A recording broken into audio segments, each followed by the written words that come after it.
Olá, pessoal, boa tarde.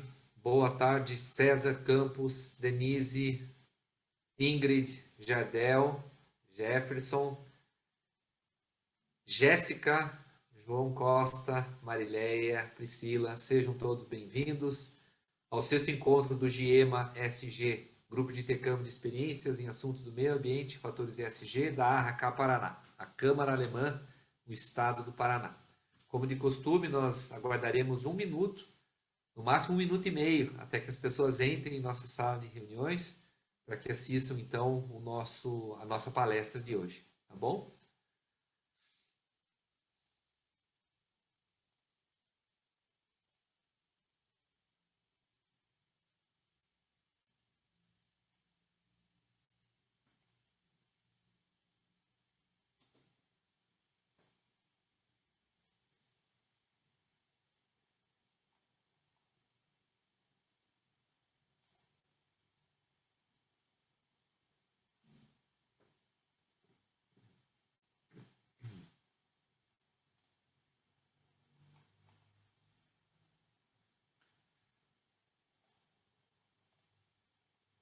Muito bem. Então vamos lá. Mais uma vez, boa tarde. Espero que todos estejam muito bem, confortáveis e seguros.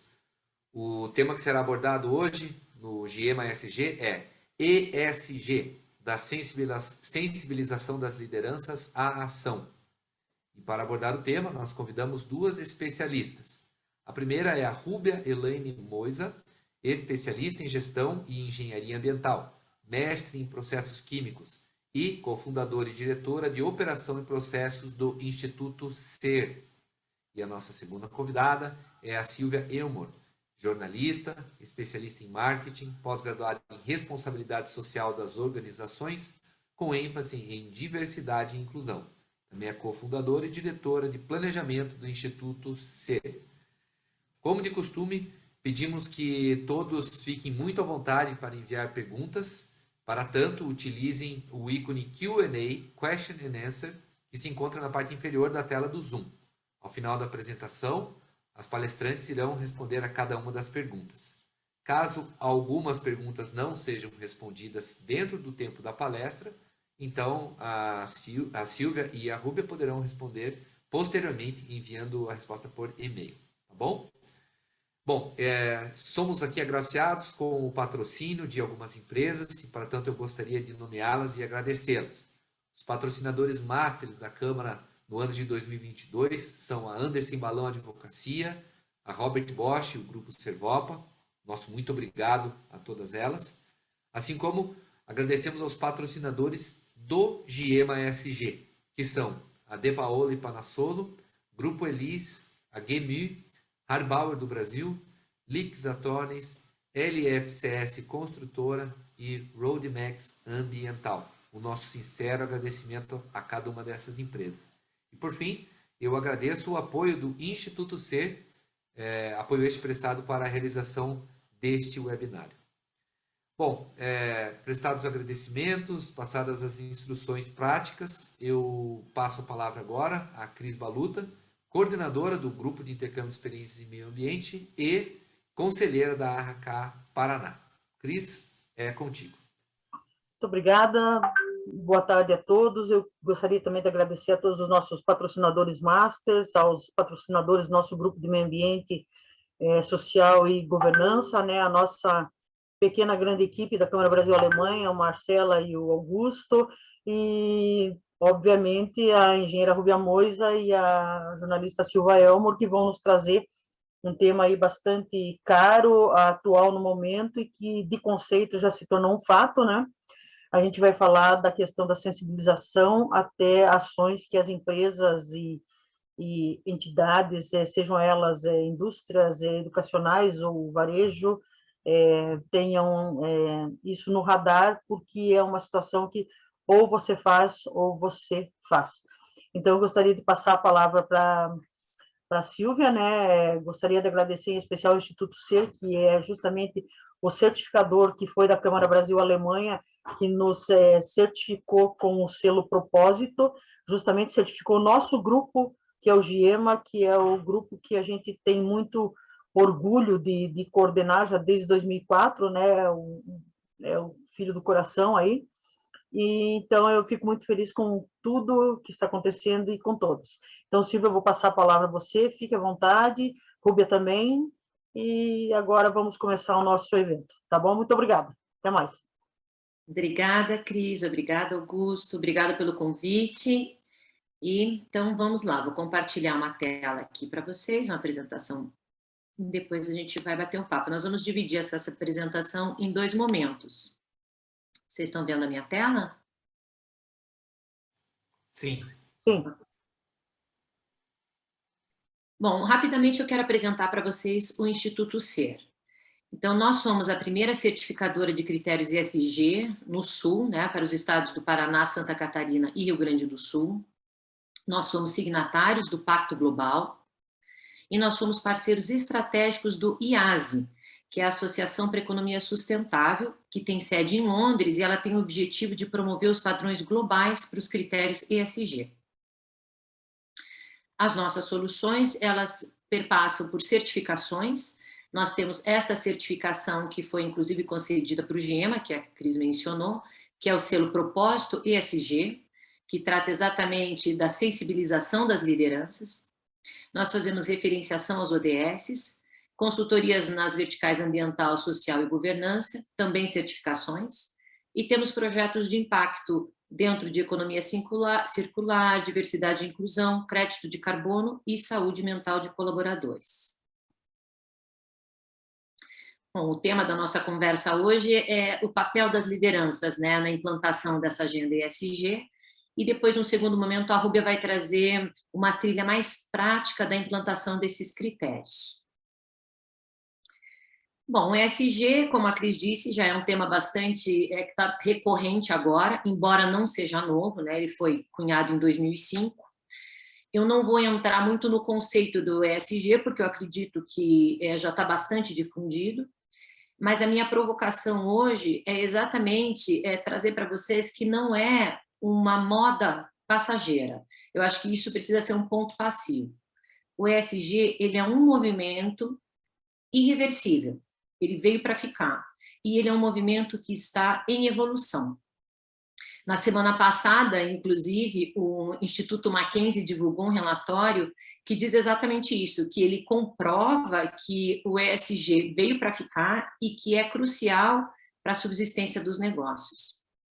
Mas então, se é algo que é tão positivo, que já está sendo bastante difundido, por que a gente não implanta isso? Por que não é mais facilmente implantado nas empresas, né?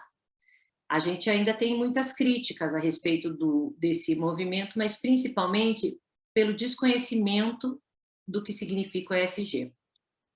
Então, eu trouxe aqui algumas dessas críticas para a gente poder debater. Então, a primeira coisa que se diz é que o ESG é um movimento apenas de relações públicas, né?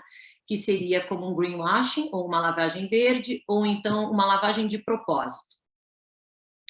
Mas 87% dos brasileiros preferem comprar de empresas sustentáveis. E 70% desses consumidores não se importam em pagar mais caro, uma vez que esses produtos sigam critérios ambientalmente corretos, socialmente justos. Então, os consumidores estão cada vez mais exigindo das empresas uma postura voltada para o ESG. Então, o ESG é bom para a marca, com certeza, mas ele é também bom para a estratégia dos negócios. Outra questão que se diz é que o ESG é muito difícil e ele não é mensurável. Bom, essa percepção de complexidade, ela é real, né? O ESG, ele é complexo. E ver de uma forma simplista é um erro, porque não é uma única solução que você vai resolver todas as verticais. E também não tem soluções de prateleira, né, que venham prontas. É preciso construir. Mas ele é plausível de ser implantado, principalmente quando há conhecimento e sensibilização, que é o que a gente está se propondo hoje aqui a debater. E quando a gente diz que ele não é mensurável, ele é mensurável, né? Existem métricas para todas as verticais, e esses critérios que são mais globais do ESG, eles estão sendo construídos e estão sendo consolidados. tanto internacionalmente quanto nacionalmente. Nós, do Instituto Ser, junto com o IASE, estamos trabalhando nessa padronização de critérios ESG, seguindo esses critérios globais. Então, vamos trazer isso para o Brasil, e isso vai ser um norte para as empresas. Outro ponto é que o ESG não tem relação com o desempenho financeiro. Bem, se a gente falar isso, a gente está negando que reputação traz valor de marca, né? E valor de marca tem a ver com longevidade dos negócios também.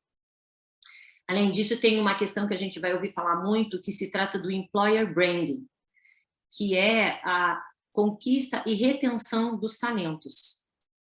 E os critérios ESG ajudam muito a trazer essa empresa num patamar diferenciado em relação a outras. A gente tem um dado de que em 2030, 74% dos profissionais vão ser millennials. E para os millennials, propósito tem a ver com trabalho, né? E eles preferem estar em empresas que sigam padrões ESG. Então, se você quer ampliar o seu rol de talentos, você vai precisar, sim, pensar nessa questão ESG. E, além disso, existe um dado, e essa foi uma pesquisa também bastante recente, de que empresas que tenham uma preocupação com a diversidade, elas superam em até 59% a performance financeira de outras que não tenham. E aqui eu quero trazer agora uns números, que são dados do Brasil, para a gente refletir. O Brasil é o 4º produtor de lixo plástico no mundo. 222 mil brasileiros estão em situação de rua, e isso se agravou principalmente pela pandemia. 15,5% da população brasileira está em situação de insegurança alimentar grave, ou seja, não sabe quando vai ser a próxima refeição. O desmatamento da Amazônia Legal cresceu 69% em 2022. No Brasil, 35% dos profissionais LGBT afirmaram que já sofreram algum tipo de discriminação no ambiente de trabalho. As mulheres ganham, em média, 20,5% a menos do que os homens, estando no mesmo cargo e tendo a mesma formação. E menos de 3% de mulheres e homens negros alcançam cargos de diretoria ou gerência. Então, a gente vê que é um cenário bastante desafiador, né? E que as empresas, elas têm um protagonismo porque elas são transformadoras de realidades. As empresas, elas são ambientes garantidores de direitos e elas são também influenciadoras de políticas públicas. Então, não é possível se descolar dessa realidade, né? E imaginar que as empresas não estão dentro dessa sociedade que apresenta esses desafios. Então, a gente precisa tratar isso como uma mudança de paradigma. Nós precisamos sair do paradigma do poder para o paradigma do cuidado. Então, é entender que o crescimento econômico ele deve ser visto como desenvolvimento econômico sustentável. Então, seriam menos PIB e mais IDH. O ganho individual dá lugar ao bem comum. Então, é a cultura do acionista para a cultura do stakeholder, em que todos ganham. Do consumismo para o consumo consciente. O consumidor hoje consome como um ato político, né? E não é esse consumismo daquilo que é supérfluo, daquilo que você não precisa. Da filantropia individual, que é emergencial, pontual, para a responsabilidade social corporativa, que é planejada, que é contínua, que é mensurada e que gera um impacto social positivo. Da intolerância para o respeito à diversidade. E do ser humano como meio para o ser humano como fim em si mesmo. O papel das lideranças ele é desafiador, claro, né? Mas precisa ser influenciador dessa mudança de mindset. E os líderes hoje eles precisam adquirir habilidades que não eram exigidas antes, né? Mas que agora vão ser cruciais para abraçar essa agenda ESG. E eu vou trazer algumas aqui. Missão e propósito. Então, é preciso avançar com objetivos comuns, inspirando uma visão compartilhada de prosperidade sustentável para a organização e seus stakeholders. Emoção e intuição. Ser verdadeiramente humano, mostrando compaixão, humildade e abertura ao diferente. E aqui a palavra-chave é empatia. A gente não vai conseguir realmente transformar o nosso meio se a gente não tiver empatia com realidades diferentes e se a gente não entender os nossos privilégios, né? Uma visão inclusiva é sempre ter o ser humano como centro, promover um ambiente integrativo com diversos indivíduos, mas não apenas trazer inclusão e diversidade. Você precisa dar voz, é preciso ter equidade de oportunidades, né? E as pessoas precisam ter essa sensação de pertencimento. A tecnologia e a inovação é importantíssimo para criar valor organizacional e social e inovar de uma forma responsável. A gente hoje tem várias tecnologias, mas a gente precisa sempre se questionar. Será que eu não poderia fazer isso de forma diferente? Será que não existe um outro meio de produzir sem causar tantos impactos negativos? Então, a gente precisa se questionar. E existe tecnologia para isso, mas a gente precisa, todo o tempo, pensar que a gente não vai construir o futuro reproduzindo o passado e o presente, né? E, por fim, intelecto e percepção, que é abraçar o aprendizado contínuo, né? Aqui é o lifelong learning, né? E a gente precisa sempre aprender, mas também desaprender, eu acho, assim, desaprender práticas antigas, ultrapassadas, desaprender preconceitos e exercitar a escutativa. A gente, às vezes, encontra a solução na profissional que está servindo o cafezinho. A gente só precisa realmente abrir o olhar e envolver a todos, porque as respostas não estão só conosco, né? A gente tem que ouvir os funcionários, os clientes, os fornecedores, a comunidade em que a empresa está inserida. Então, a escutativa é importante também nesse novo formato de líder. E a minha parte eu já estou encerrando, mas eu queria finalizar com uma citação da Yvonne Akselbrad. Ela é uma política de Serra Leoa e no ano passado ela foi citada pela Time como uma das 100 vozes que vão moldar o futuro. E a Simone fala do poder da insatisfação, mas não desse sentimento que te congela, que te deprime, mas dessa sensação que você tem de levantar da tua cadeira e de fazer algo diferente. O poder da insatisfação funciona quando sabemos que as coisas podem ser feitas de forma melhor e quando decidimos correr os riscos para fazer essa mudança. Eu vou parar meu compartilhamento e, Rúbia, está com você. Bom, boa tarde a todos. Eu também gostaria de agradecer à Câmara Brasil-Alemanha pela oportunidade de a gente estar aqui tratando deste assunto que é novo, que a gente observa que está tendo uma grande aderência. Desculpe perguntar, mas vocês estão vendo a minha tela compartilhada? Ah, Sim. então tá bom. Então tá. Então, continuando. Esse assunto, né, o ESG, que ele é novo, mas a gente observa que existe um grande interesse das empresas de entender e de querer aplicar. Muitas empresas já perceberam que a questão do ESG realmente não é uma demanda passageira, será algo permanente, ou seja, será um novo modus operandi, e as empresas terão que se adaptar, terão que integrar suas práticas a esse novo conceito. E por que isso está acontecendo? Porque a empresa, as corporações, elas sofrem muitas demandas, e justamente por esse motivo que a Silvia acabou de citar, é a insatisfação. Está tendo uma análise, de uma certa forma, que cada setor que tem relação com a empresa está fazendo certos questionamentos. Por exemplo, os investidores, eles estão demandando para as empresas que possuam um menor risco, certo? Por quê? Porque empresas com menor risco, elas têm uma melhor perenidade, né?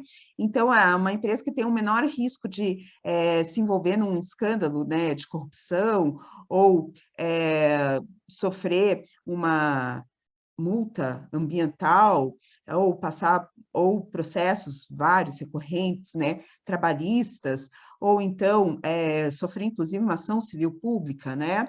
Então, todos esses são riscos que se uma empresa demonstra ter esse perfil, os investidores terão receio de aportar, ou então o capital para aquela empresa será mais caro, para que ela consiga algum tipo de financiamento, porque ela terá menos chances, os investidores entendem, né, que ela terá menos chances de honrar com os seus compromissos futuros. O mercado, por consequência, o mercado também pressiona as empresas para que elas demonstrem que elas possuem essa solidez, que elas vão permanecer no mercado, até mesmo para a entrega dos seus produtos, né, para o cumprimento dos seus compromissos comerciais, que não vai ter uma quebra no meio do caminho, né, ou que elas venham a enfrentar tantas dificuldades que não consigam honrar com esses contratos, né. E para o lado, digamos que mais humano da questão, nós temos as demandas dos consumidores, que eles estão muito atentos, né? De uma maneira geral, eu resumi o sentimento consumidor como o sentimento de respeito.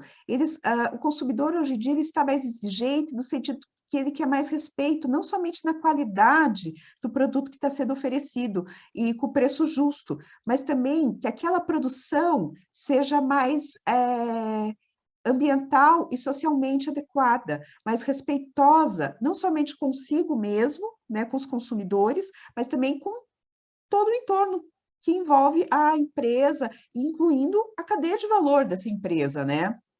E, por fim, os colaboradores, que também é um elo muito importante dessa cadeia, porque eles querem ter esse sentimento de pertencimento, eles querem ser valorizados, eles querem ser reconhecidos, eles não querem só ter o bom salário e bons benefícios, no caso. Eles querem ter o reconhecimento, uma valorização, eles querem se sentir importantes, eles querem sentir que fazem parte de uma empresa que é respeitosa não só com eles, colaboradores, mas com todo o seu entorno, com os consumidores, ou seja, uma empresa que tenha propósito, né? E para atender todas essas demandas, todas essas exigências, que não são poucas, nem tão simples assim de serem atendidas, nós temos os conceitos, os preceitos ESG. Espera só um minutinho, gente, que isso sempre me atrapalha, mas agora deu certo. Bom, eu não vou discorrer muito a respeito desses riscos, porque alguns eu já citei anteriormente, e a Silvia também já fez uma boa explanação a respeito deles. Só queria especificar que um dos maiores problemas que as empresas possuem atualmente é não somente a questão do turnover, não somente para atrair os talentos, mas também para reter esses talentos. Então, empresas sem propósito, elas acabam não conseguindo reter principalmente esses talentos, isso é uma grande perda, não só porque, como o nome já demonstra, talento é algo muito único, muito próprio de cada ser humano, mas também porque todo novo colaborador necessita de um treinamento, e até ele atingir o estágio ideal para que ele possa desenvolver, ter aquele rendimento esperado da entrega dos seus trabalhos, demora um tempo, então daí aquela pessoa resolve se desligar da empresa, tem que começar tudo de novo, do zero, então é muito custo para a empresa manter o turnover elevado, sem contar da desvalorização da marca e também em perdas de clientes. Mas risco denota probabilidade. Eles podem ocorrer ou não. Mas a questão do ESG está começando a chegar cada vez mais próximo da porta, bater realmente mais na porta das empresas. Por quê? Porque agora estão surgindo requisitos, ou seja, exigências, estão começando a surgir as primeiras exigências para as empresas atenderem aos quesitos ESG. Eu acho que a mais importante, porque pode atingir o maior número de empresas, é justamente essa lei da cadeia de fornecimento alemã, que ela foi promulgada lá na Alemanha, em julho de 2021, ela é uma lei, obviamente, aplicável às empresas que estão situadas, né, localizadas na Alemanha, porém, ela se ramifica para toda a cadeia de valor das empresas, ou seja, as empresas alemãs, elas são obrigadas a realizar um due diligence em todas as empresas da sua cadeia de valor, incluindo empresas fora da Alemanha, fornecedores de matérias-primas ou de componentes daqueles produtos, né, que são importados lá para a Alemanha. Isso pode vir a incluir empresas brasileiras. Como essa lei foi promulgada em 2021, mas ela teve todo um período de adaptação, e ela vai ser realmente efetivada, ou seja, ela terá que realmente ser cumprida a partir de janeiro de 2023. Aqui, da nossa realidade brasileira, né, a Comissão de Valores Mobiliários revisou a sua instrução número 480 de 2021, exigindo que empresas de capital aberto detalhem as práticas ESG que são realizadas tanto internamente das empresas, quanto externamente, envolvendo stakeholders externos, comunidade, clientes, e toda a sua cadeia de valor, né, em seus formulários das suas demonstrações financeiras. Então, essa é uma nova instrução que já é aplicável às empresas de capital aberto aqui no Brasil.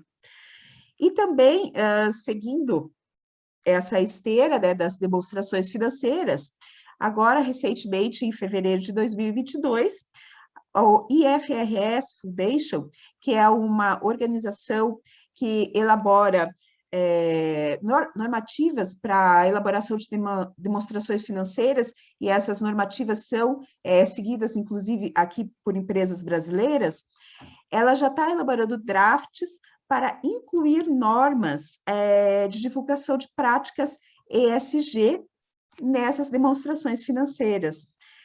Então, também haverá além como a Silvia mencionou, né, a normatização, não normatização, mas a equalização de critérios ESG a nível global, que é isso que o IAS está buscando, né, e está estabelecendo, também vai ter esse outro braço que é muito importante para o ESG, que é o da demonstração financeira, que é isso que a IFRS está fazendo. Está iniciando, né, esse trabalho para ter essa padronização nas demonstrações financeiras, englobando as questões ESG. Bem, apesar de não ter nenhuma obrigatoriedade legal aqui no Brasil que obriguem as empresas a mitigar suas externalidades, isso não quer dizer que não... os parâmetros, por exemplo, ambientais, né, em termos de emissões atmosféricas, formas de destinação de resíduos sólidos, mesmo lançamento de efluentes, isso é um atendimento legal. Isso não quer dizer uma mitigação daquilo que já foi emitido no passado, então não existe nenhuma obrigatoriedade legal para mitigar aquilo que já aconteceu no passado, certo? E também não existe nenhuma obrigatoriedade legal para que as empresas gerem impactos positivos para os seus stakeholders, para outros stakeholders, além dos seus acionistas. Apesar de que não existem essas obrigatoriedades legais aqui no Brasil, a adoção de práticas ESG se justificam justamente por essas práticas, elas resolvem problemas socioambientais. Esses problemas socioambientais, uma vez sendo solucionados, né, esses problemas, existe um retorno dos investimentos que os próprios acionistas realizam nas empresas, justamente porque o mercado consumidor vai valorizar mais aquela marca, vai ter um aumento, como a própria Silvia já trouxe os dados referentes a este assunto, vai haver uma preferência dos consumidores por adquirirem aquelas marcas, elas terão uma maior solidez, Isso trará, com certeza, uma maior resiliência corporativa, que se verifica justamente em momentos de crise, como o que nós estamos atravessando agora, tanto no âmbito nacional, que nós estamos enfrentando turbulências, assim como no âmbito internacional, que também o ambiente está bastante turbulento. Mas como que a gente consegue, então, implementar essas práticas ESG? Tudo parte da liderança. O início dessa caminhada parte de uma liderança sensibilizada para essa temática, que ela vislumbre esses resultados, que ela tenha consciência, que ela tenha assimilado que não são custos. Todo investimento feito em prática ESG não é um custo, é justamente um investimento, haverá um retorno futuro para a empresa como um todo. Então, ela tem que ter essa sensibilização, ela tem que ter esse convencimento justamente para incluir essas questões ESG no planejamento estratégico da empresa. Com isso, com essa inclusão, a gente observa o comprometimento dessa alta direção, dessa liderança, para com a implementação dessas práticas ESG. E havendo esse comprometimento, essa alta direção, essa liderança, ela vai endossar, ela vai dar suporte às ideias, às propostas, no caso, né, dos projetos que são levadas até ela, as melhorias que são levadas até ela e que precisam ser implementadas. Somente desta forma é que a gente consegue ter uma mudança cultural na corporação, na empresa, porque essas mudanças culturais, elas têm que ocorrer justamente do alto para baixo, nunca ao contrário, porque senão não será efetiva. Eventualmente, as pessoas podem, né, os colaboradores podem ter essa consciência e podem tentar adotar determinadas práticas, mas se eles observam que não há o respaldo da liderança com relação a essas práticas, isso acaba se perdendo no vazio, né? E isso é pior, por quê? Porque daí, se acontece alguma alteração do paradigma, da diretriz dessa liderança, a necessidade de convencimento dos demais colaboradores é muito maior. Por isso que é sempre necessário partir da liderança para baixo. E a melhor maneira de demonstrar isso é ter uma definição de responsabilidades bastante clara. Essa definição de responsabilidades como que a empresa vai organizar essas responsabilidades, é isso que eu quero deixar bem claro, vai depender muito do porte da empresa. Existem empresas de menor porte, onde uma pessoa resolve todas essas questões, né? Essa é a pessoa responsável.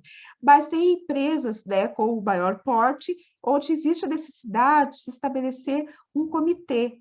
Normalmente a gente chama de comitê de sustentabilidade, mas pode ter o nome que a corporação entender que fique mais adequado para ela, que as pessoas tenham um melhor entendimento. Mas independente do modelo que seja adotado, dependendo do porte, da tipologia da empresa, é essencial que essa pessoa ou esse comitê, ele tenha uma autonomia, essa autonomia tem que estar bem delimitada, certo? É essencial que ela seja isenta, é essencial que ela seja independente, que ela tenha ações independentes.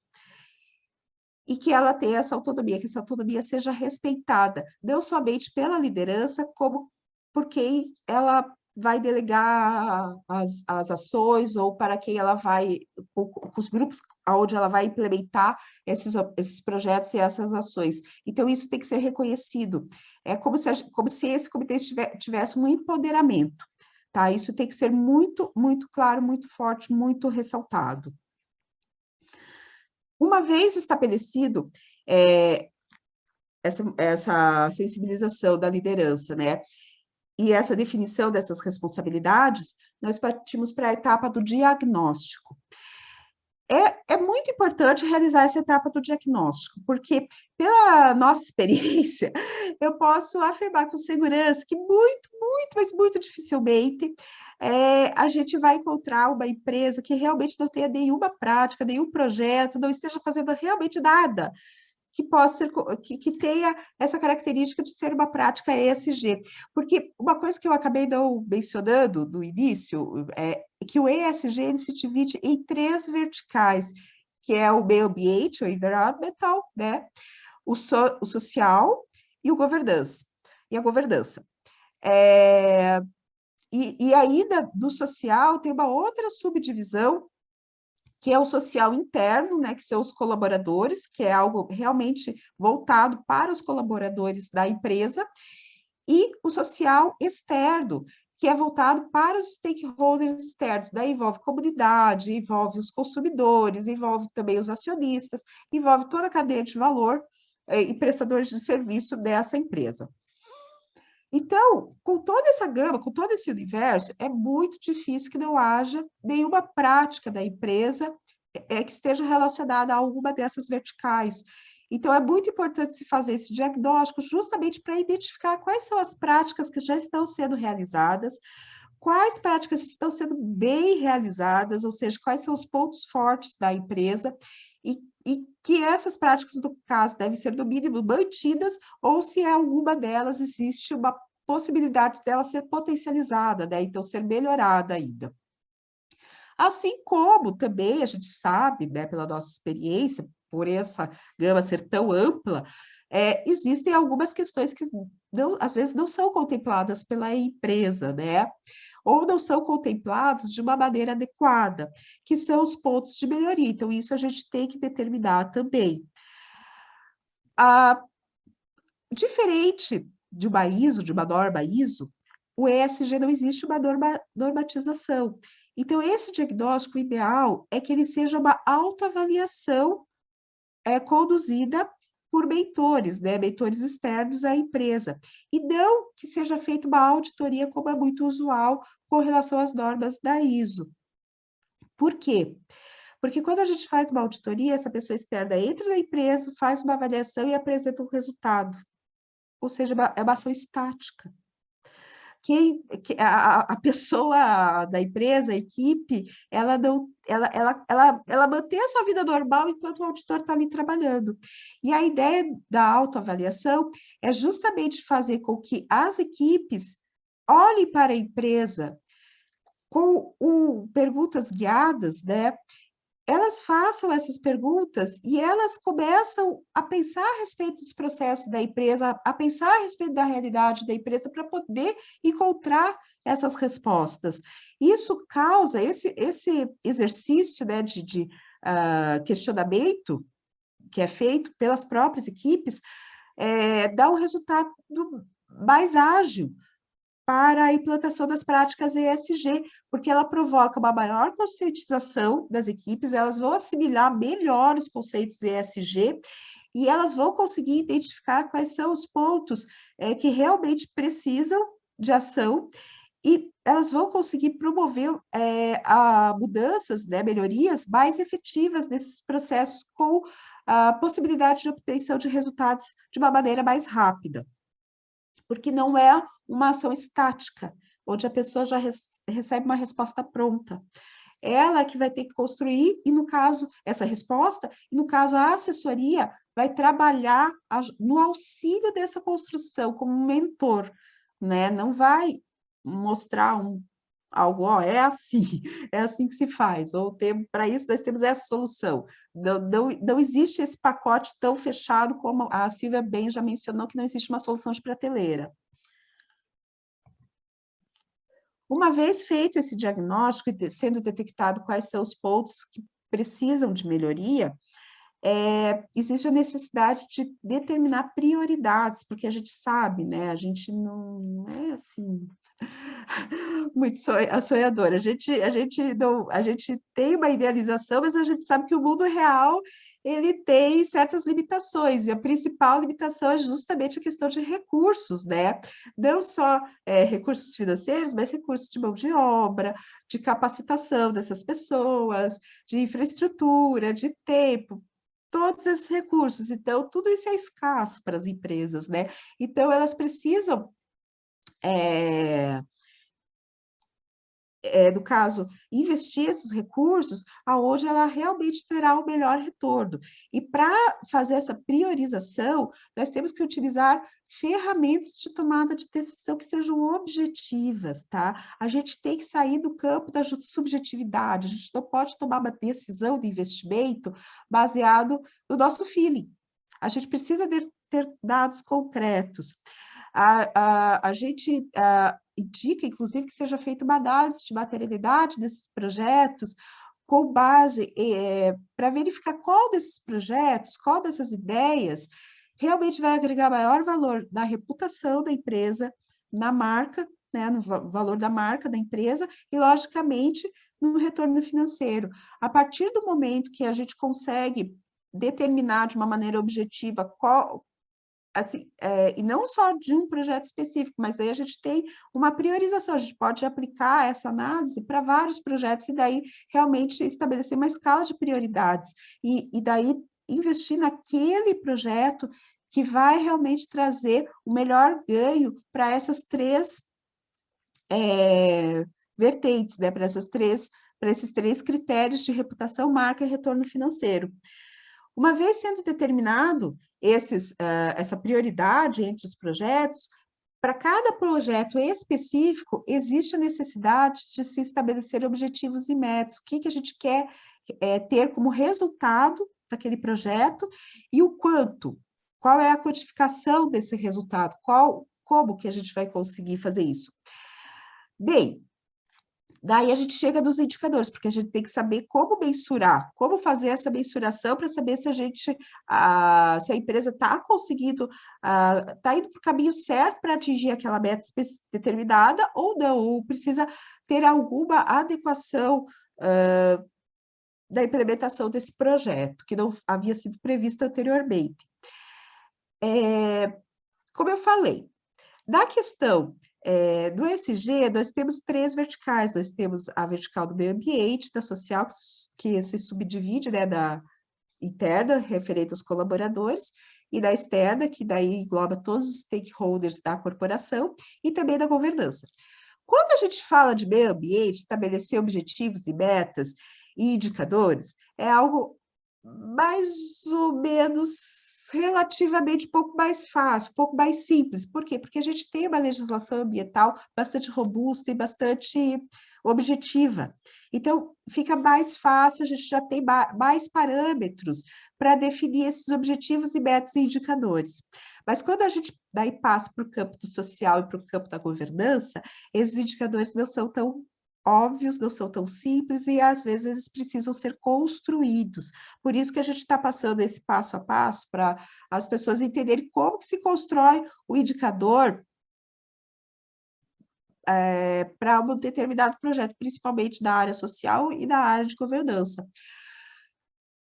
Eu tenho que identificar um parâmetro que seja passível de mensuração, ou seja, ele tem que ser objetivo, não pode ser algo qualitativo, tá? Tem que ser algo realmente quantitativo. E esse dado, né, então esse parâmetro que vai ser mensurado de uma maneira quantitativa, ele tem que me fornecer um dado que ele possa ser interpretado e que no final dessa interpretação eu tenha uma informação que seja relevante, que seja importante, que seja passível de dizer que, de me auxiliar em alguma tomada de decisão, no sentido de eu dizer que o rumo que a gente está tomando para a execução desse projeto está correto, nós vamos conseguir atingir essa meta, ou o rumo que a gente está tomando precisa ser adequado, porque nós não estamos indo para o lado, nós não estamos tendo o resultado que nós esperávamos com essas ações que nós estamos implementando.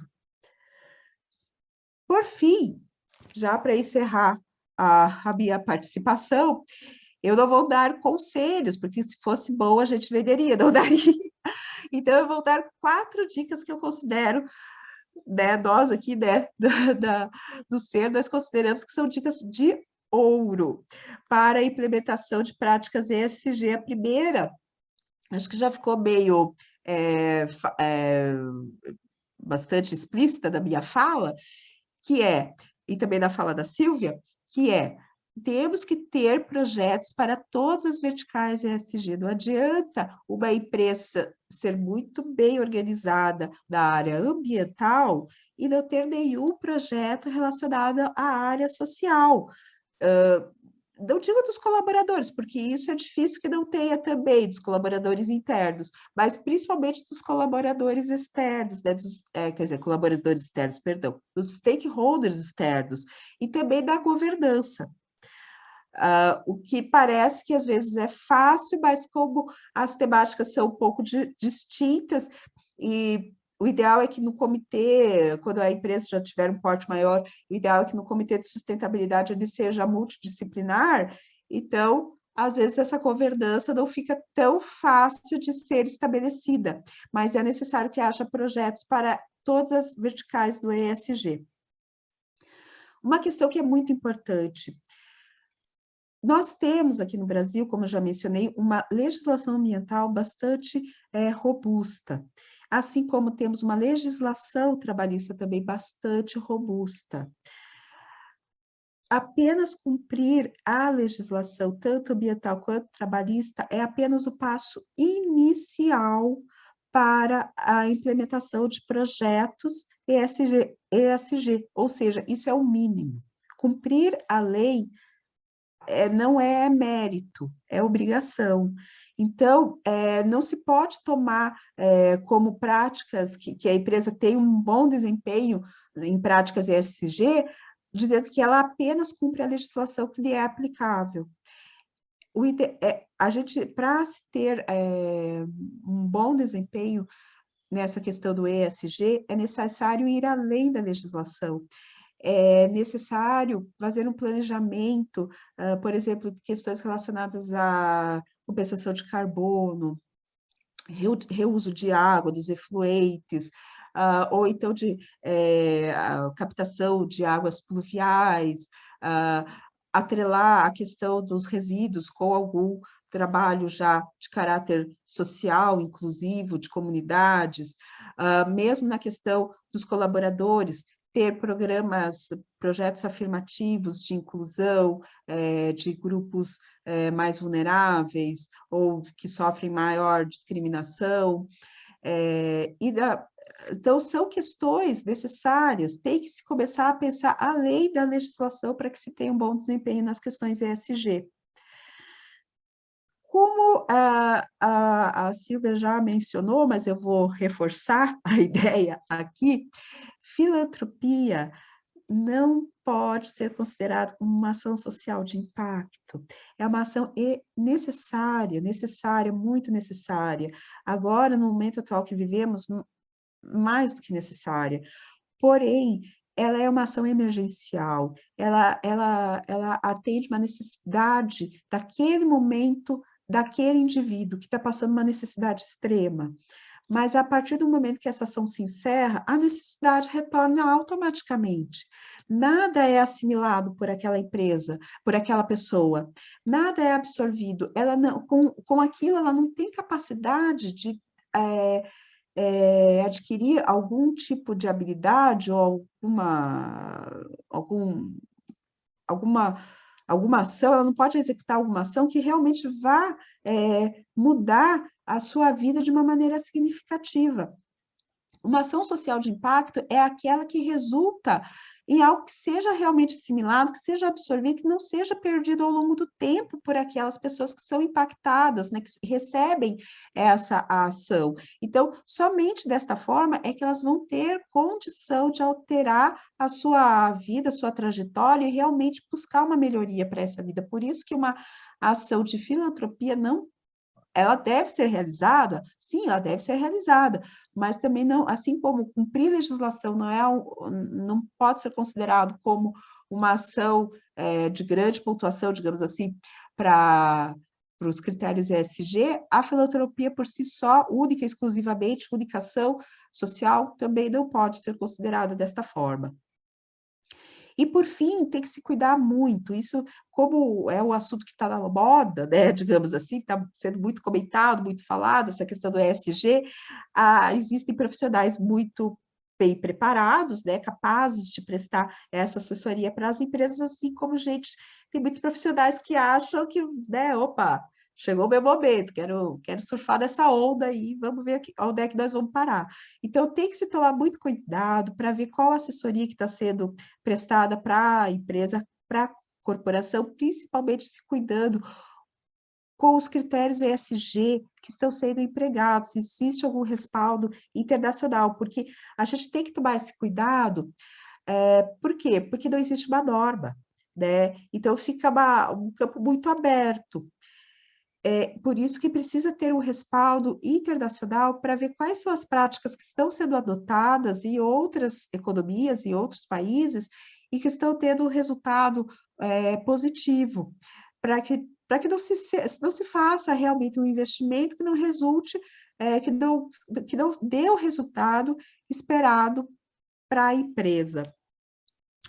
Bom, gente, eu quero agradecer não somente a Câmara, mas também a todos que estão aqui, né, que conseguiram disponibilizar, abrir o horário da sua agenda, que eu sei que é atribulada, né, todo mundo tem uma agenda bastante atribulada, e que está participando aqui do nosso webinar.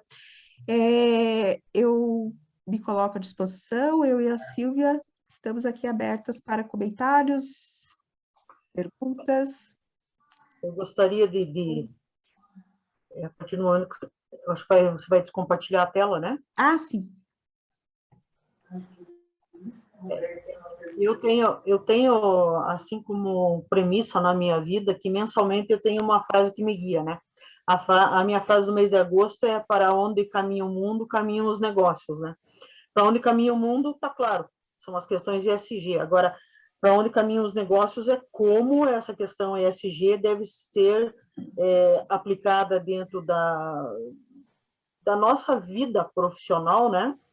E, principalmente, eu queria saber de vocês se vocês acham que a governança das empresas está enfrentando dificuldade em estruturar métricas para cada uma dessas letrinhas, tão importantes nesse contexto, né? Porque eu observo que deve ser assim. Eu sou muito mais, eu tenho muito mais vínculo, obviamente, né, com a questão ambiental e a questão principalmente de governança, né?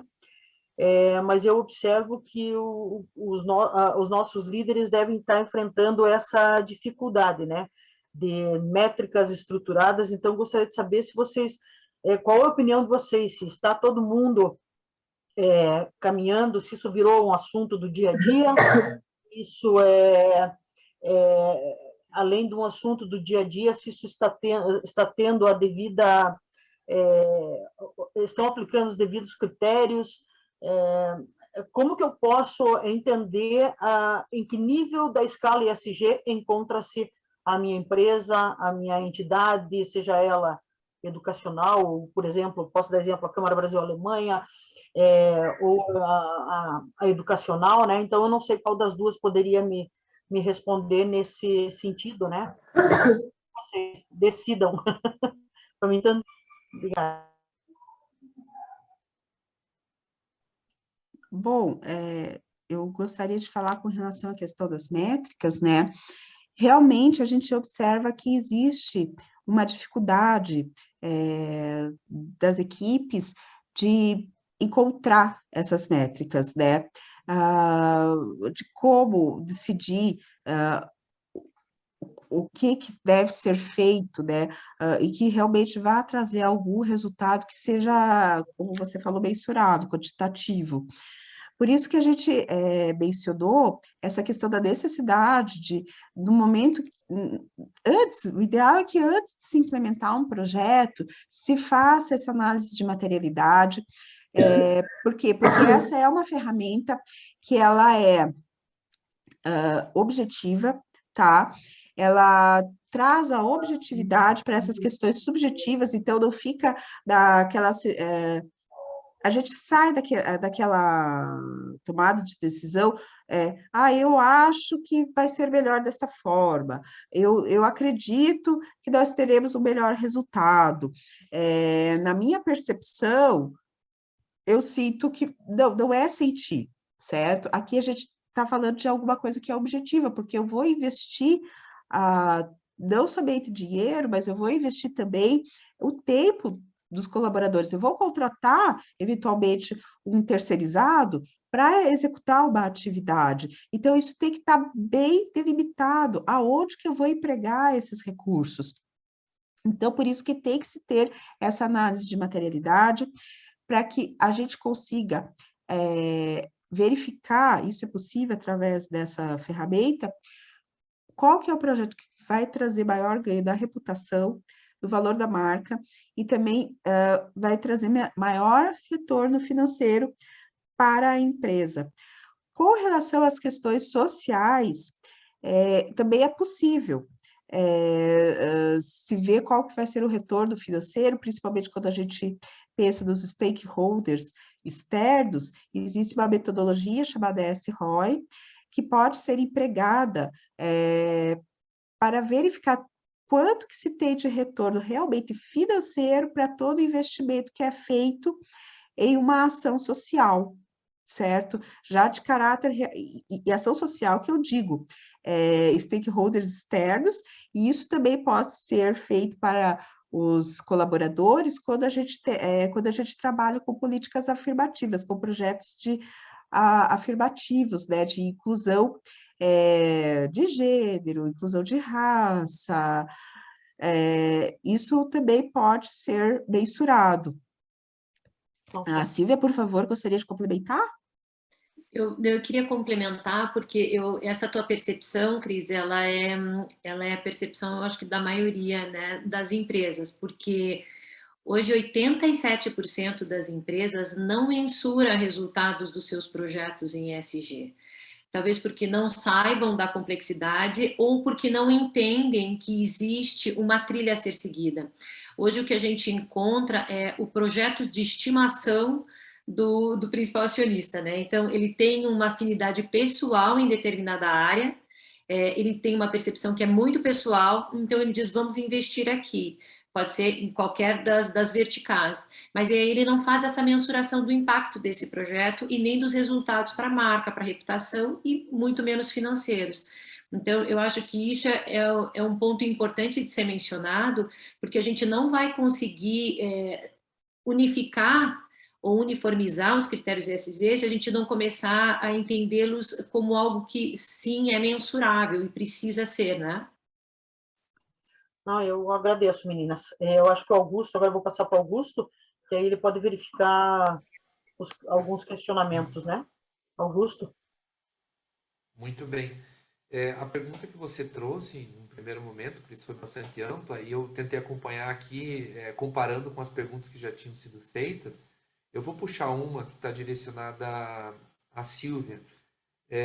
Silvia, você poderia esclarecer a diferença entre filantropia e impacto gerado pelas questões ESG? Sim. Quem que fez a pergunta, Augusto? Não se identificou aqui, desculpa. Ah, que pena. Existe uma diferença, até a Rúbia mencionou um pouquinho, mas eu vou aprofundar. A filantropia, ela começou em 1950, quando as empresas começaram a ser cobradas pelos efeitos negativos que elas traziam, né, que a sua operação trazia, porque não havia legislação, não haviam regras, então elas começaram de novo por uma vontade do acionista principal, retornar algo para a sociedade. Então, faziam investimentos muito grandiosos em filantropia, doações grandes para instituições, né, para projetos com os quais não há vínculo algum. Há uma afinidade, eu dou um valor, mas eu não acompanho o que acontece com esse valor doado. Eu não mensuro o impacto que isso é gerado na vida daquelas pessoas que são beneficiadas. Então, eu dou um valor, mas eu não sei o que é feito com aquilo, se a vida daquelas pessoas foi transformada ou não. Como a Rúbia mencionou, a filantropia ela é importante em momentos emergenciais, como, por exemplo, um desastre, né, ambiental, ou agora mesmo na pandemia, muita gente foi jogada para a rua, como eu trouxe nos nossos números ali, ou então está em situação de insegurança alimentar. Então, para quem tem fome, não tem sustentabilidade, né? Eu acho que isso é algo que a gente precisa definir, né? Eu não vou falar de sustentabilidade para alguém que está com a barriga vazia. Então, em alguns momentos é importante você atuar de forma emergencial. Você resolve um problema que é importante e que se trata da subsistência humana, né? Mas isto ele não é continuado. Então ele se encerra a partir do, né? Você fez aquela doação e se encerra, né? Você não tem mais comprometimento com aquilo.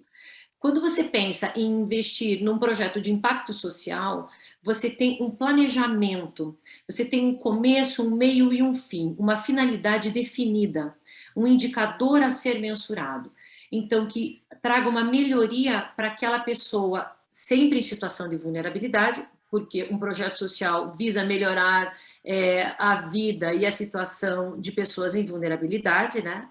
Não é um projeto social se ele é feito para pessoas que não estão com necessidade alguma. Então, por exemplo, não é um projeto de impacto social se eu faço uma ação uma ação de conhecimento, de transmissão de conhecimento para executivos do Vale do Silício. Né? Eles não precisam disso, não é um impacto social.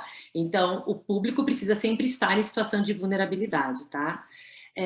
E aí, esse projeto, uma vez que ele tem um plano, você vai acompanhar essas pessoas e você vai definir indicadores, que seja, vou trazer um exemplo para visualizar. Então, se eu vou trazer um projeto que trate da melhoria da alimentação, da qualidade nutricional de pessoas numa determinada periferia, por exemplo.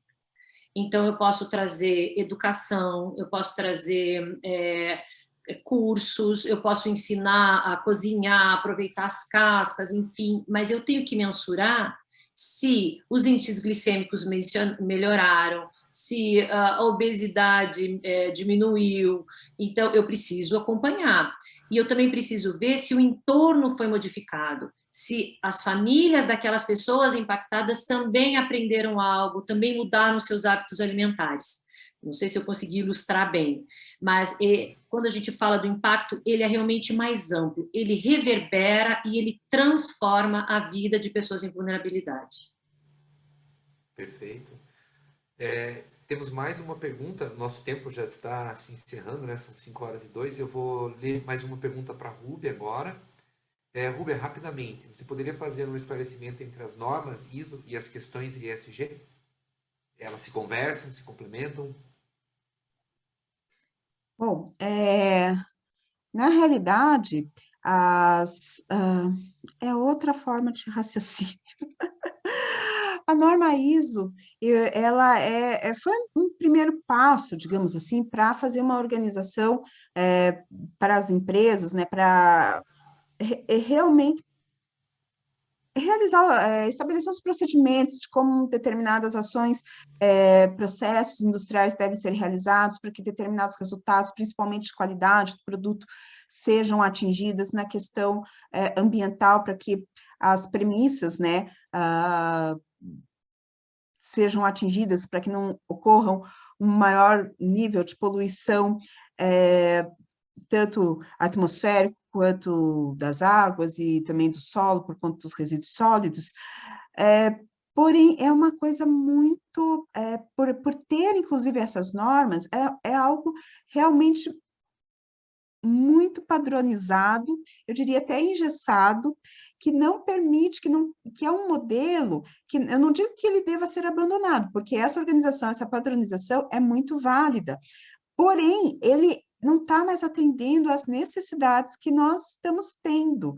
E eu não falo das empresas em si, mas de todo o entorno. A empresa não é um ente separado de toda a sociedade, ela interage com a sociedade, ela não pode ficar alheia a essas demandas da sociedade.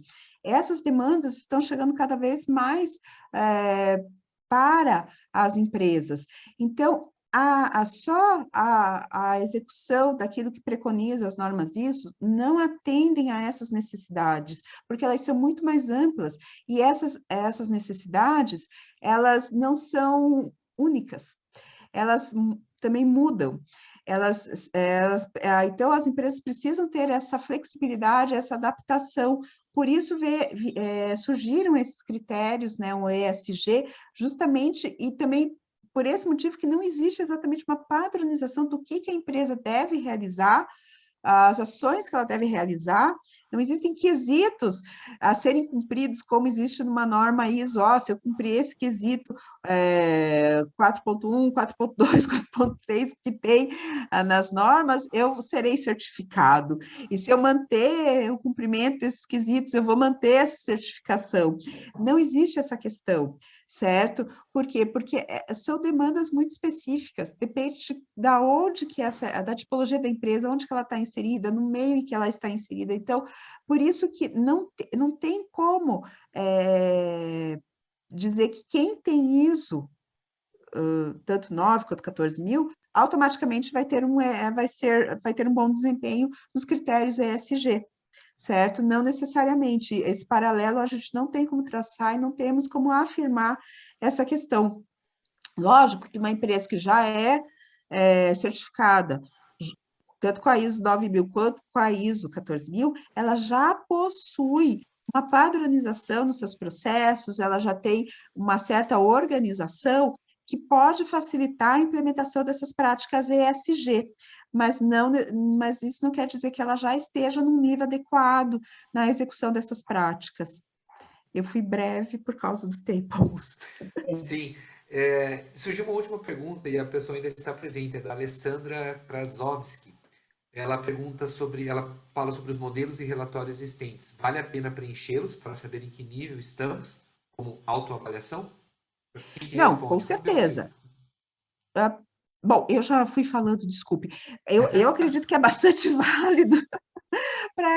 É o primeiro passo para as empresas realmente começarem a fazer esse autoconhecimento, dessa autoavaliação. Porém, dúvidas surgirão no meio do caminho, por isso que o ideal é que se seja feita essa autoavaliação com uma orientação, com uma mentoria, para que essas dúvidas sejam sanadas. A Silvia também quer falar. Mas é o primeiro passo sempre, né? Então, a conversa de hoje é a questão da sensibilização. Então, se você consegue ter essa autoanálise, eu acho que é o início da sensibilização. Então, eu acho válido, sim. Perfeito. Então, Cris. sim, só que fico muito feliz que a gente, como uma Câmara Alemã, traga o assunto para ser discutido, ainda mais que estamos estamos com a lei alemã da cadeia de valores batendo na porta, 1º de janeiro de 2023 está valendo, né? Então, essas questões também que estão sendo revistas e padronizações contábeis através da IFRS, como a Rubia mencionou, isso vai atingir como um todo, porque o Brasil também faz parte dessa instituição. Eu andei pesquisando aqui enquanto elas estavam falando, falei, vou ver o que é essa IFRS aí, Foundation. Então, acho bastante interessante. Obviamente, a Câmara Alemã está disponível, eu entendo que a Rúbia e a Silvia também. E agora vou passar a palavra ao Augusto. Eu já me despeço aqui. Muito obrigado, meninas, e contamos com vocês. Então, Augusto, é com você. Tá ótimo. Bom, me resta agora apenas agradecer imensamente a Rúbia e a Silvia pela palestra de hoje. Excelente, produtiva. Nosso público se manteve fiel, agora ele começa a sair, então a gente tem que encerrar mesmo. Mas muito obrigado pela participação. E em nome da Câmara, quero reiterar os agradecimentos também aos patrocinadores dessa instituição, Anderson Balão, Robert Bosch e Grupo Servopo, como patrocinadores masters, e aos patrocinadores do GIEMA SG, De Paolo Panassolo, Grupo Elis, Gemu, Harbauer do Brasil, Mix Attorneys, LFCS Construtora e Roadmax Ambiental. Nosso agradecimento sincero. E, por fim, também um agradecimento ao Instituto C, que possibilitou a realização desta palestra de hoje. Tá bom? Então, um abraço para vocês, continuem bem, cuidem-se e até uma próxima oportunidade. Até!